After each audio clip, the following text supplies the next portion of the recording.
Ang pagkain mo naman, talaga susuko. Hindi ko talaga lilit, anak. Manang-mana sa'yo, oh, ganyan ka eh. Oh. Pag nakita ka na naman ng lola mo, tsaka ng lolo mo sa kabila, mapapagin ka na naman. Ganyan ka eh. Ganyan mo i-squish yung chan mo.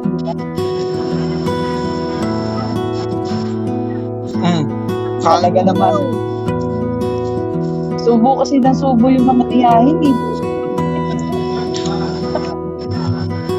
Tuwan-tuwa sa pamangkin nilang kain lang ng kain eh. Ano yan, pataba baboy?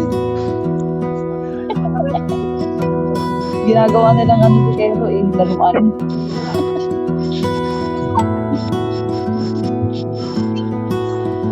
Kung tumalon pa, baka mamaya eh.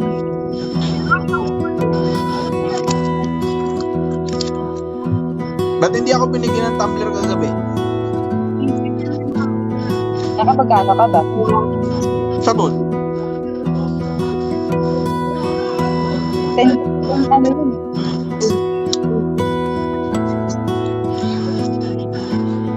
Pero nakita mo yung tumbler ko.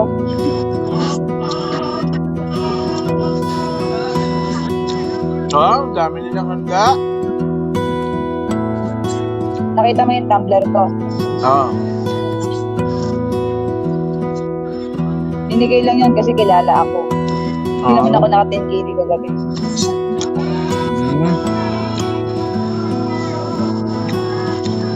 10 KD pala yun. Kailangan makapagod. Ang ganda ng tumbler. Maganda.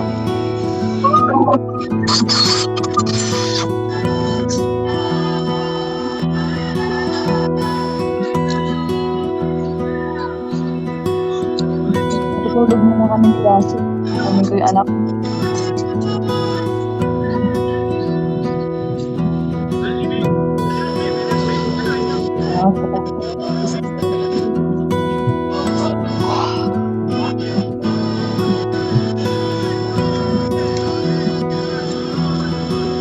Baka makauwi ako ng maaga.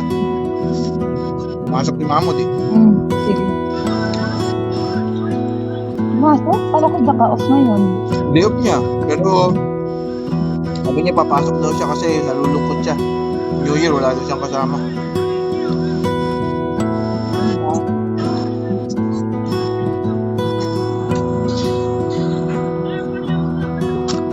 Wala daw siyang gagawin sa bahay. Sabihin mo ako meron sir. Pauwi mo na ako. Uwi na lang mamaya. Sabi mo sa kanya. Ang uwiin mo kasi ako may kasama ako.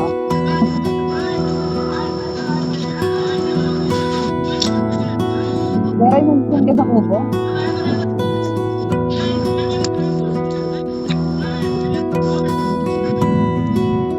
Sige na. Ayun ako.